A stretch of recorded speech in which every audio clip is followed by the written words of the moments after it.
Bom, gente, então, eu vou dar uma pincelada no conteúdo novo aqui com vocês, né? Tem 2 vídeos já enviados para vocês com conteúdo novo. O primeiro conteúdo é o humanismo. E o segundo conteúdo é renascimento e classicismo, tá? Vocês, até o momento anterior, até as aulas anteriores, vocês estavam tendo contato com base do que era literatura. Vocês estavam recebendo conteúdos para vocês terem base para ler poemas, para lerem outros tipos de textos que sejam literários, né?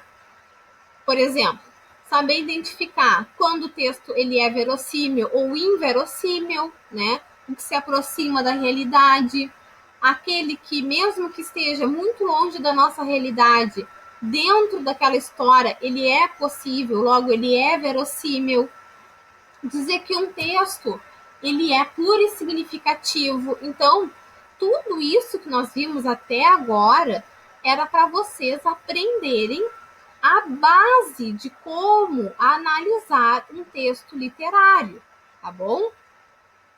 Então, a partir deste livro de volume 3, de literatura, vocês agora começam a ter contato com as estéticas literárias. É a partir de agora que os textos eles começam a fazer sentido dentro de um contexto. E isso vai até os dias atuais, tá? Começa um pouco ali no trovadorismo, né? Trovadorismo é uma estética literária. No entanto, o trovadorismo ele não traz muito do contexto histórico em si. Vai ser a partir de agora do humanismo em que as pessoas vão começar a manifestar nos textos literários as suas intenções, tá bom? Então, por isso que é importante vocês começarem a estudar desde agora, porque normalmente eu trabalho com texto e depois do contexto a gente vai para as características que são uma coisa é aliançada à outra, tá? O contexto histórico, ele nunca vai ser distante da literatura, pelo contrário. O que acontece na historicidade, ela vai estar expressa nesses textos e vocês precisam ter isso muito claro na mente de vocês, tá bom? Então, o humanismo. O que acontece no humanismo? Bom, anteriormente, né, se tinha a ideia de que quem comandava, né, o homem era Deus. Que Deus era acima de todas as coisas, tá? Se o personagem A, ele fazia determinada ação, era porque Deus quis, tá? Se ele agiu bem ou agiu mal, foi por meio da vontade de Deus, tá bom? Então, Deus era o centro de toda a ação literária, tá? Antes do humanismo. Depois do humanismo, a coisa ela se reverte, ela troca, ela muda completamente. Quem é que passa a ser o centro das atenções?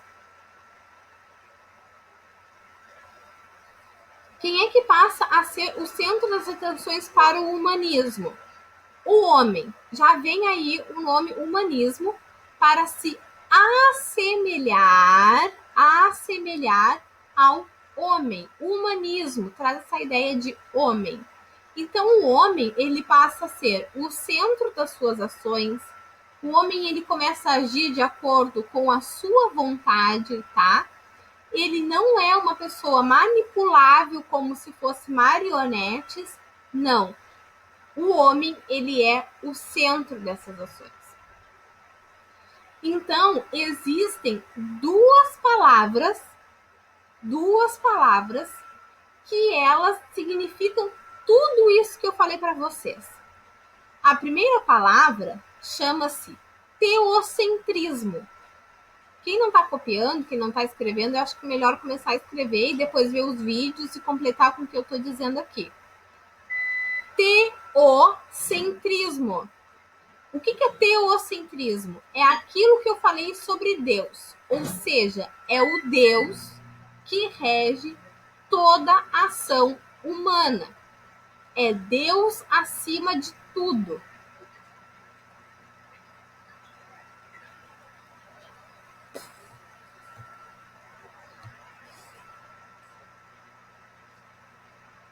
Tá bom?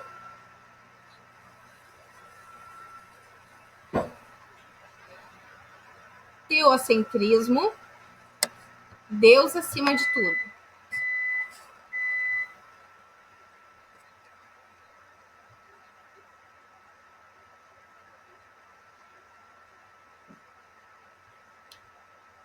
Dona Noeli, tudo bem? Eu acabei de ver aqui o seu recado aqui no chat.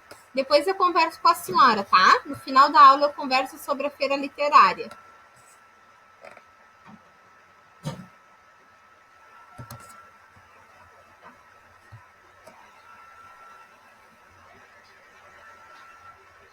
A outra palavra que dá ao homem os plenos poderes de suas ações chama-se antropocentrismo.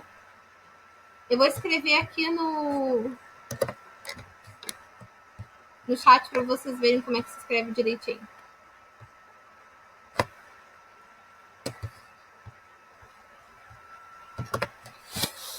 Teocentrismo e antropocentrismo.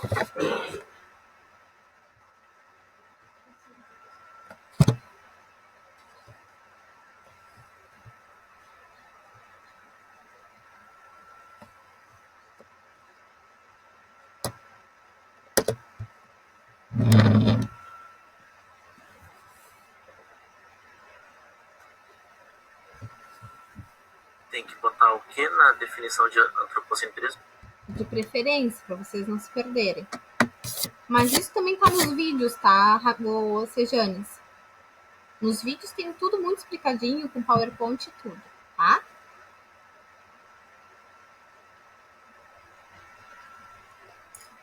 Tá.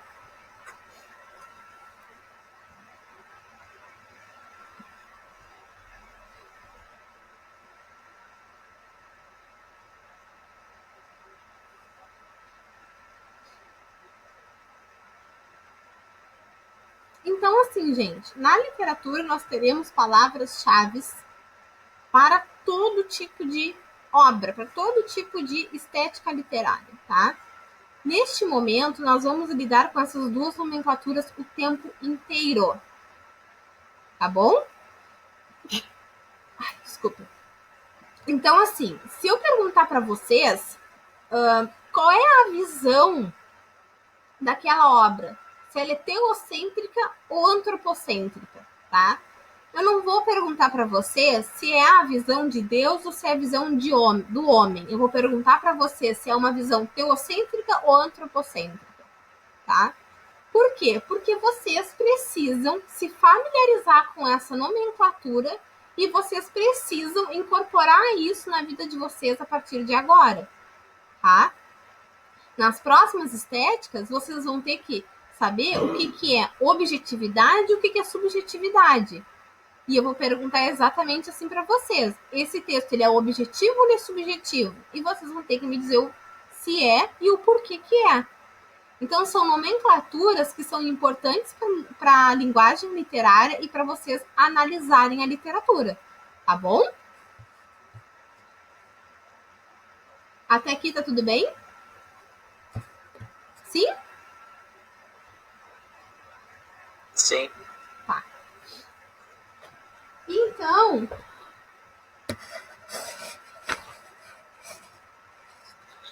peguem a página 5 do livro novo de vocês. Do volume 3, página 5.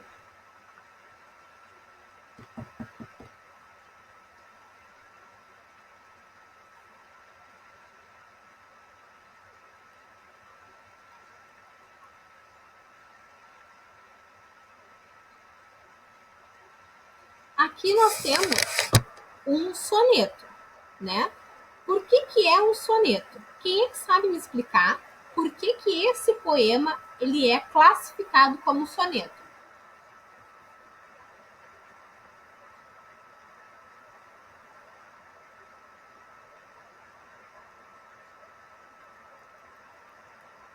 Por que é um soneto, gente? Isso é outra coisa que vocês precisam ter na cabecinha de vocês.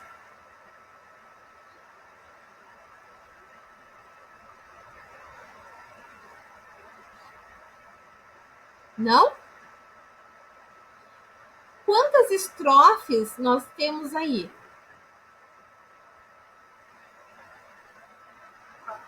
4 estrofes. Muito bem. 4.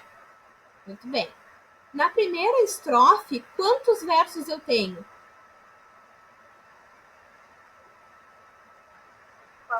4 também. Na segunda estrofe, quantos versos? 4. Terceira estrofe? 3. E a quarta estrofe?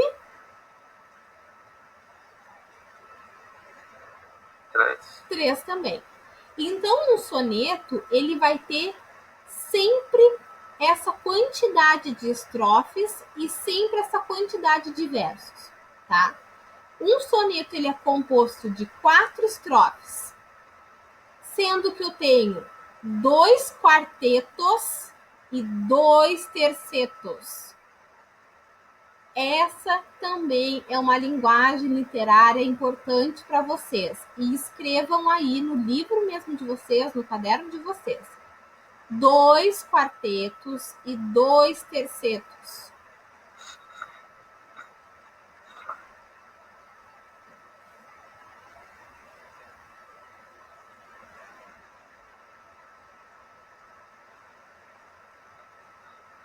Como é que a gente chama uma obra que tem 2 quartetos e 2 tercetos?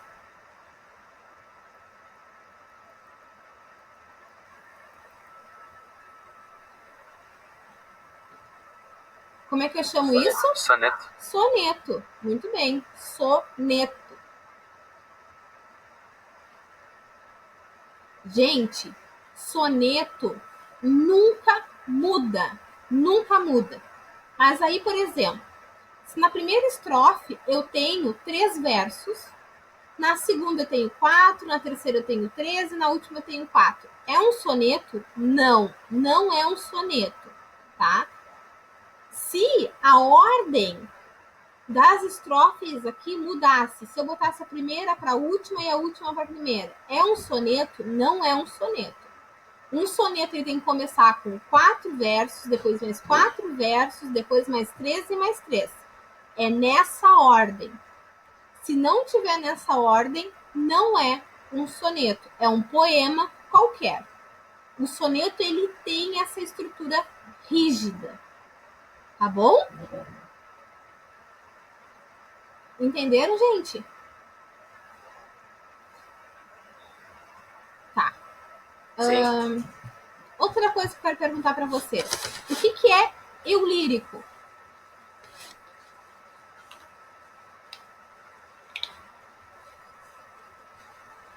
Eu lírico.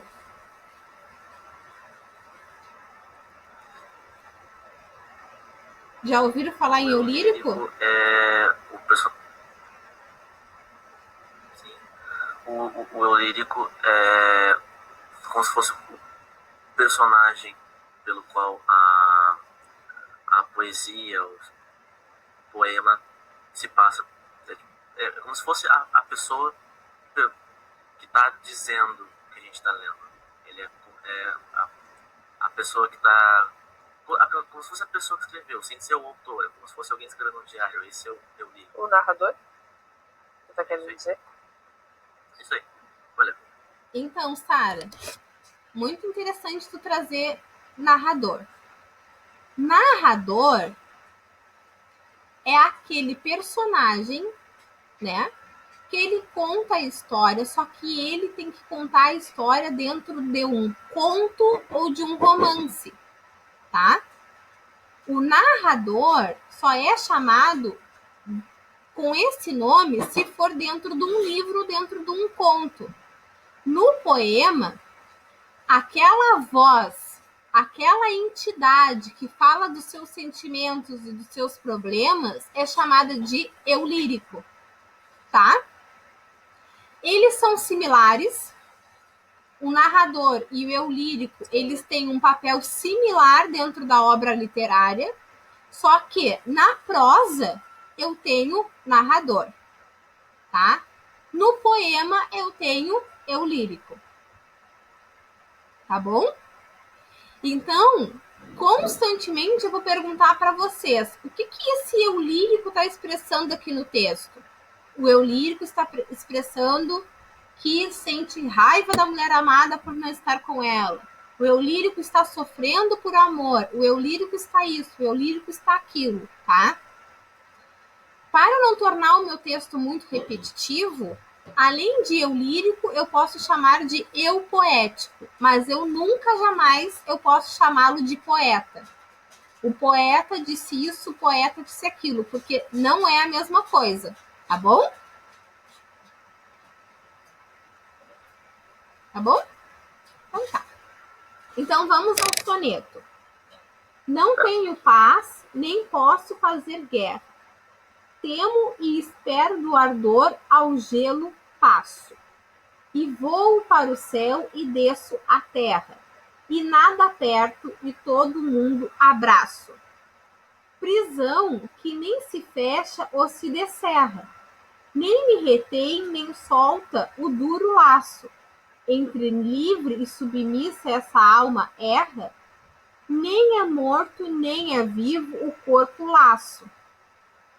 Vejo sem olhos, grito sem ter voz, e sonho perecer e ajuda imploro. A mim odeio e a outrem amo após. Sustento-me de dor e rindo choro. A morte como a vida enfim deploro, e neste estado estou dama por vós. Qual é o estado de espírito desse eu lírico? Como que esse eu lírico está?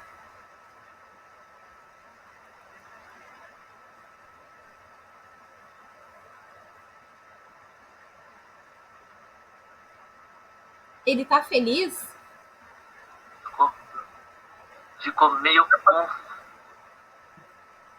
Ficou meio confuso, mas pra mim ele parece.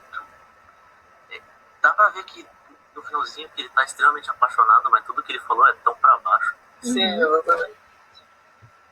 O que mais?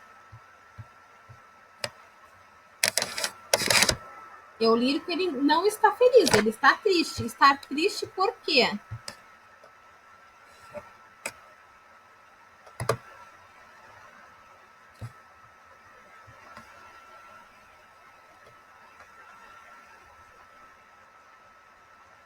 Hein, queridos? Por que ele está triste?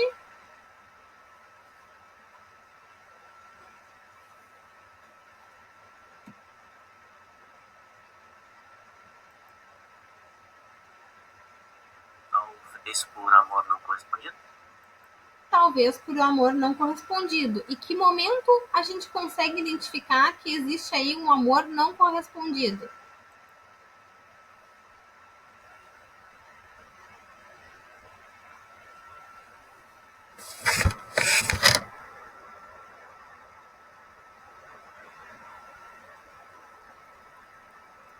Tem um verso que fala claramente disso.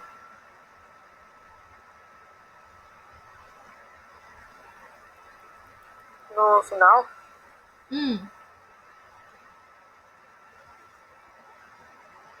o último verso, eu acho. E neste estado estou, dama por vós. Muito bem, isso aí. E no último verso da terceira estrofe também, a mim odeio e a outrem amo após. O que é esse outrem? É alguém, é outra pessoa, tá? Então eu me odeio, mas eu amo essa outra pessoa pela qual eu estou sofrendo, tá bom? Então, olhando aqui este poema, a gente vê um conflito desse eu lírico. Em que momento que a gente tem esses conflitos expressos? Logo de cara, no primeiro verso, a gente tem o eu lírico mostrando que está em conflito consigo mesmo. Quando ele usa palavras que são antíteses uma da outra. O que é antítese? Que são antônimas. Então, no primeiro verso eu tenho: não tenho paz, nem posso fazer guerra. Que palavra é antítese da outra? Onde eu tenho antítese nesse verso? Paz e guerra. Paz e guerra. Olha o conflito que ele está dizendo. Que ele não está em paz, que ele está sofrendo, mas ele não pode fazer guerra. Por mais que ele queira, ele não pode ir em luta do que ele está querendo. Temo e espero, e do ardor ao gelo passo. Outra antítese aí. Qual é essa outra antítese? Do ardor e gelo. Ardor e gelo. De calor e gelo. Isso, ardor e gelo. Então ele fica esperando essa concretização, essa espera por algo que a gente aqui só vai saber que é por uma mulher lá no final, né? Então ele, ao mesmo tempo que ele anseia e que vem todo esse ardor, esse fervor por querer ficar com essa pessoa, ainda em seguida vem aquele gelo que diz para ele assim: olha, tu não vai conseguir. Então, por mais que ele tenha vontade, a gente tem aqui um conflito também que está implícito, que é o quê? A razão versus a emoção, tá? Isso é importante, gente. É importante vocês perceberem isso. Porque quando ele diz que ele não tem paz, aí é o sentimento dele. Eu não tenho paz porque eu não consigo tê-la. Só que daí ele diz que ele não pode fazer guerra. O que é isso? É a razão. Tá?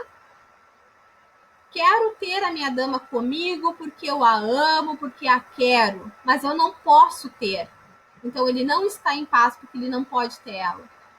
Só que ele não pode fazer algo para tê-la. Ele não pode ir à luta por esse amor. Então a razão dele diz que ele não pode fazer guerra. Tá? Vocês estão me acompanhando, gente? É que às vezes eu entro nos delírios aqui e aí vocês, por favor, vocês me parem se eu estiver delirando muito, se vocês não estiverem me acompanhando. Sim. Dá para acompanhar. Gente, eu demorei muito para entender poesia. Vocês não fazem ideia. No curso de letras, no meu primeiro curso de letras, eu entrava em tudo que era disciplina que tinha, que era sobre leitura de poesia, porque eu tinha muita dificuldade de ler poesia. Aí agora que eu aprendi, eu fico delirando na poesia. Bom, vamos para o próximo verso. E voo para o céu e desço à terra. Onde tem antítese? Céu e terra. Ele sobe aos céus, depois volta à terra. Isso. Então eu tenho céu e terra e voo e desço. Temos aí antítese, duas duplas de antítese. Céu e terra, voo e desço.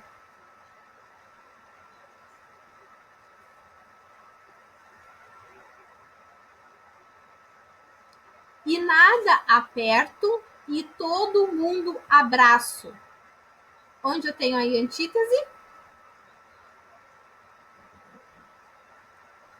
Nada imundo.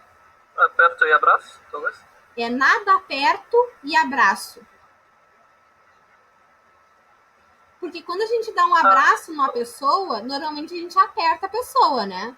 Não com a intenção de esmagar a pessoa, mas tu dá aquele aconchego, assim, aquele apertãozinho na pessoa. Então, nada aperto e abraço. Então, é nada aperto e abraço são antítese. Tá bom?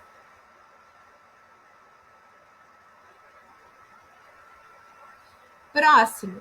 Prisão que nem se fecha ou se descerra. Onde está a nossa antítese? Fecha e descerra. Fecha e descerra.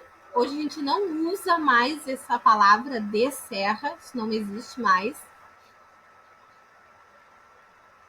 Nem me retém, nem solta o duro laço. Antítese.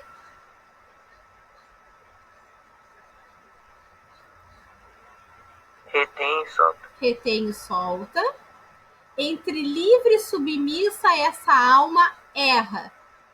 Antítese. Livre e submissa. Livre e submissa.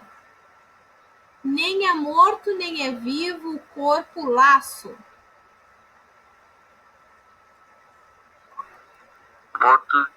Morto e vivo. Vejo sem olhos, grito sem ter voz. Temos duas duplas aí.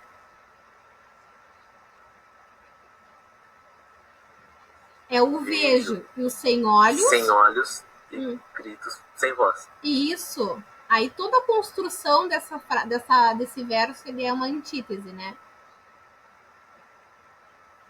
E sonho perecer e ajuda imploro. Onde eu tenho aí?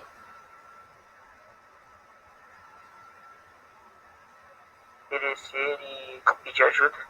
Isso. Perecer e ajuda. A mim odeio e a outrem amo. Após.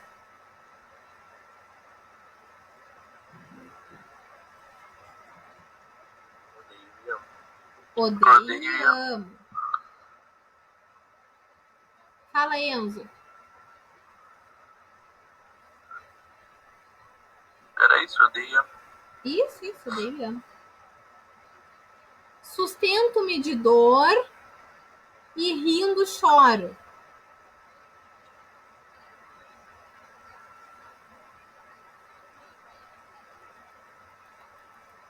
Onde é que tá a antítese? Choro. Rindo e choro, tá? Por mais que a dor esteja também fazendo uma antítese, a que fica mais, a que é a mais antítese da outra é rindo e chorar, né? A morte como a vida, enfim, deploro. Antítese. Morte e vida. E neste estado estou, dama por vós. Tem antítese aí? Sim ou não? Sim ou não? Sim ou não? Não, né? Eu acredito que não. Não. Nesse último verso nós não temos rima. Rima não, antítese. Então aí, gente, o que acontece? Surge aí a pessoa que sofre por amor. Em que momento deste poema esse eu lírico menciona Deus? Não menciona Deus de forma alguma. Não tem menção de Deus. Não é, ó meu Deus, meu grande misericordioso, ajudai-me a salvar a minha alma que está em guerra. Não diz isso. É eu sofro, eu lamento, eu odeio e amo. Eu tenho aqui a minha razão e a minha emoção conflitantes. Então, são tudo ações minhas. Nada que seja ação de Deus. Então, essa poesia, ela é antropocêntrica ou teocêntrica?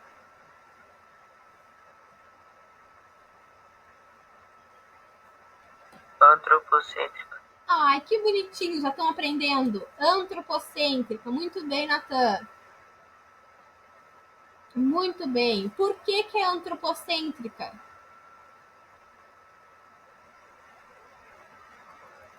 Porque não fala de Deus sim do homem. Isso mesmo, porque as ações não é de Deus, as ações é do homem. O homem é dono de sua ação, ele é o centro do universo, tá? Deus deixou de ser o centro do universo, agora é o homem o centro do universo, tá bom? Entenderam? Tá certinho? Gente, outra coisa que eu queria ver de estrutura com vocês aqui desse soneto são as rimas. O soneto, ele sempre vai ter uma rima sequencial, tá? Vocês lembram que a gente fazia as sequências de rima A, B, B, A, C, C, C, D, lembram? Mais ou menos? Sim. Sim. Tá. Então vamos fazer aqui a rima desse soneto. O primeiro verso, ele rima com qual verso?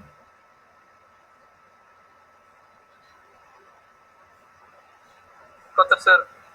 Com o terceiro. Então a gente vai colocar a letra A no primeiro e a letra A no terceiro.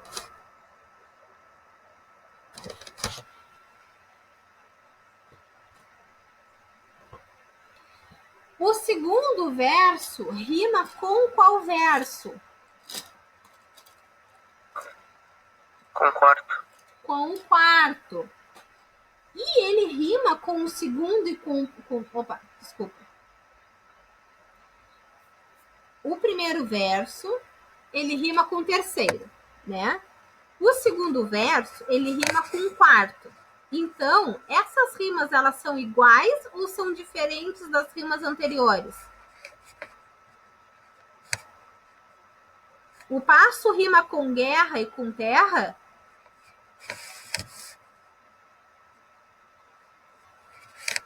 Não. Então, eu vou colocar aqui a letra B.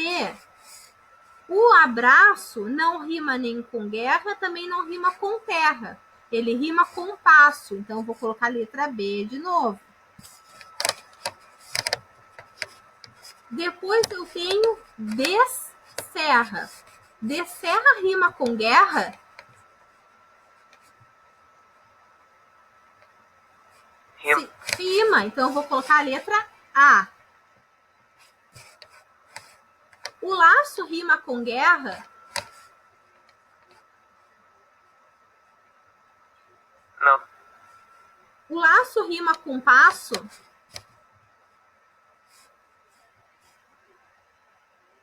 Sim, então a gente coloca a letra B.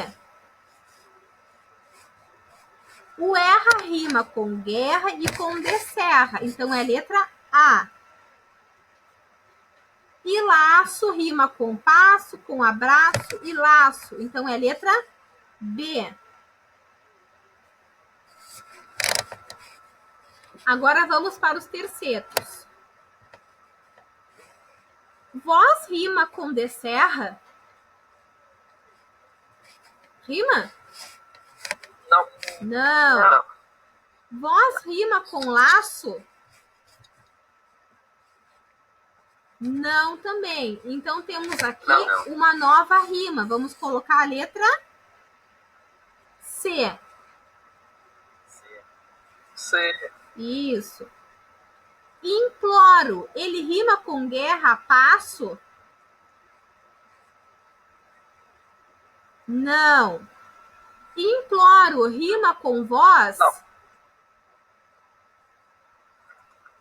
Não também. Então vou colocar a letra D. D. Isso. E o após, ele rima com?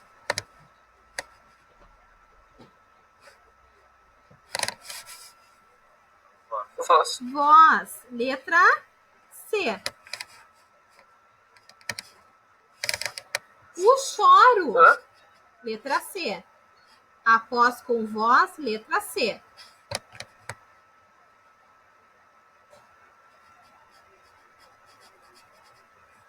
O choro rima com quem, gente? Imploro. Imploro. Então eu vou botar a letra D. O deploro rima com? Choro e imploro.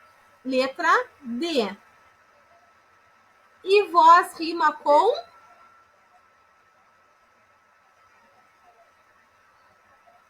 Após. Após e voz. Letra C. Então fica Vou botar aqui para vocês a minha. Ó. Eu adorava fazer isso. Adoro, na verdade. Tá bom? Sim? Então, gente, a nossa aula já tá quase acabando, né? Falta bem pouquinho para acabar a nossa aula.